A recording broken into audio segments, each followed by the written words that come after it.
welcome back to the show Who Is on Crusader Shores, where we look into your favourite heroes and villains from video games, films and comics, and discuss their lore and backstory. In this episode we look into the bounty hunter Boba Fett. Boba Fett was a clone of the bounty hunter Jango Fett. He was one of the many clones that were cloned by the Kaminoans as part of his deal with them, which was using himself as the template for the clone army. As part of this deal, Jango Fett requested to be given one unaltered clone of himself to raise as his son, which would be known as Boba. Jango raised Boba Fett as his son, retiring bounty hunting during this time. He would teach Boba how to be a fierce warrior and how to hunt, training him in the ways of the Mandalorians. After some time raising his son, Jango re-participated in bounty hunting, which would leave Boba alone with the Kaminoan Tornwee. After 10 years after raising and adopting Boba as his son, Jango Fett partook in a mission to assassinate Senator Padme Amidala. The mission, which he performed with fellow bounty hunter Zam Wesell, failed, and on his return Jango knew he wasn't as invincible as he thought. On his return to Taboka City on Kamino, he was met by Jedi Master Obi-Wan Kenobi, who was inquiring about a dart that Jango had initially used to kill Wesell in fear she would reveal information regarding himself to the Jedi after the attempt on Amidala's life. After a short interrogation and conversation with the Jedi, Jango, along with his son Boba, prepared to leave the city in their ship, the Slave One. Before Jango manages to board the ship, Obi-Wan departs from the city and enters their landing platform. Fett engages in combat and fires from his guns at Obi-Wan, with Boba even returning fire by manning the ship. After a long time, Jango managed to board the ship and depart the planet, however not knowing Kenobi put a tracking device on his ship, which would lead him to Geonosis, where his next run-in with Fett would be. After the capture of Obi-Wan, along with his apprentice Anakin, and also Padme Amidala, Boba and Jango joined their separatist allies, along with Count Dooku above the Geonosis arena. From atop of the arena, they could spectate the execution of the Jedi fugitives. The Jedi, along with the Senator, faced 3 deadly creatures. However, shortly after, the Jedi Master Mace Windu, along with hundreds of other Jedi, landed in the arena.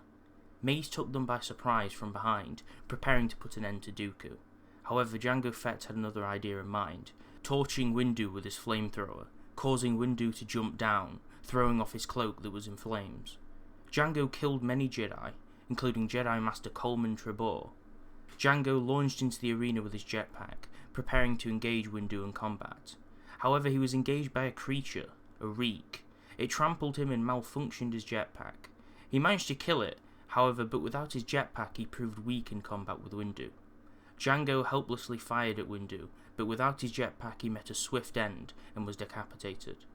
Boba watched in horror as his father died in combat. This would be the start of his immense hatred for the Jedi and Master Windu. At the end of the battle, with many Jedi killed, it seemed all hope was lost for the Jedi. But in the last moments, Jedi Master Yoda, along with an army of clone soldiers and gunships, arrived to save them. Jango had given a book to Boba, telling him to read it when he wasn't there, or if he died. However, Boba had left this book on Kamino. Aware of this, he managed to slip past guards and make his way back to Kamino. At this point he was told by Tornwee that the Jedi were looking for him. He managed to retrieve the book and narrowly escape the planet. Upon reading the book, he was told to seek out Darth Tyrannus, aka Count Dooku, to receive Jango's reward. Boba would eventually seek revenge on the Jedi Mace Windu. Along with a group of bounty hunters that included Aurra Sing and Bossk, they devised a plan to kill Windu. With multiple false attempts, he was eventually captured and sent to prison on Coruscant. Years later, whilst on the run, he would work for Jabba the Hutt on Tatooine. He made friends with Jabba's employees, such as the cook Gab Barar and his daughter. They helped him rework his armour to fit his frame. Boba constantly upgraded his armour to keep up with the high-threat missions he was assigned with, getting new weapons and gadgets, and even finding the armour of Jango's mentor, Jasta Mareel. Years later, Boba Fett would later be killed or presumed dead after working for Jabba. When the Jedi Luke Skywalker, along with his friends, invaded Jabba's palace and invaded his sail barge, they would battle it out on the skiffs, which were meant for their own execution. Jabba had sentenced them to death via the Sarlacc, a large monster that lived in the so-called Sarlacc pit on Tatooine.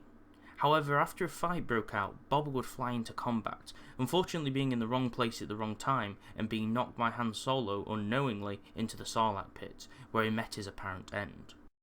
Boba Fett, being one of the fiercest bounty hunters in all the galaxy, was a skilled marksman. He used many different gadgets, weapons and vehicles during his time as a bounty hunter. His vehicles included the Slave 1, Slave 3, Slave 4 as well as a speeder bike. He wore a Mandalorian battlesuit similar to that of his father's, but with different colours, and much more upgraded. His weapons included the EE-3 rifle, a flamethrower, a dart-launching knee-pad set, a grenade thrower, blaster pistols, a wrist laser and a jetpack. Thanks for watching the video. If you liked it or have any opinions on it, please leave a comment below. Feel free to subscribe and like the video if you want to see future content, and any opinions in the comments or suggestions for future videos are also welcome.